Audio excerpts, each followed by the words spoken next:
সামুলকে আমি বললাম চল একটু ভাটা বিলের সর্ষের বয়ে আমরা ঘুরতে যাই। ঘুরতে যাওয়ার সময় সামুল কথা বলে না, তো সামুলকে আমি কুতু দেওয়ার সময় একটু সামুল ব্যথা পেলো। তো অবশেষে আমরা ব্রিজে পৌঁছালাম।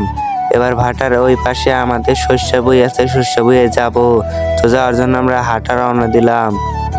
সামুলেক বললাম তুই কি অনেক ব্যথা পেয়েছিস? পরে ও বুক বাই করে আমাকে বেশি দেখাচ্ছে। বললাম তোর বেশি চলবে না।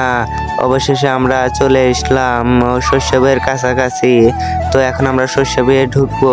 আপনার সাথে দেখেন, কালকে শস্য বই ভালো দেখেছিলাম, আজকে যে কেমন আছে আমরা জানি না। শস্য বইয়ে ঢুকে আমরা সারা বাড়ি দেখলাম, কোনো কিছু হয় না, কিন্তু এক কানিতে এসে দেখি একটু সর্ষে ক্ষেত ভেঙে ফেলেছে। কারণ এটা কোনো ফালতু লোকের কাজ। এখানে রাত্রে কি করেছে আপনারা সবাই কমেন্টে জানাবেন। তো আমরা সর্ষে ক্ষেত দেখা পরে বললাম চলে আমরা বাসার দিকে হাঁটি।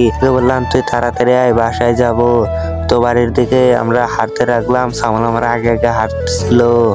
পরে বললাম খারা একসাথে যাই। পরে একসাথে হয়ে আমরা এর কি রহস্য করতে করতে আবার বাড়ি চলে আসলাম। তো আপনারা ভালো থাকবেন।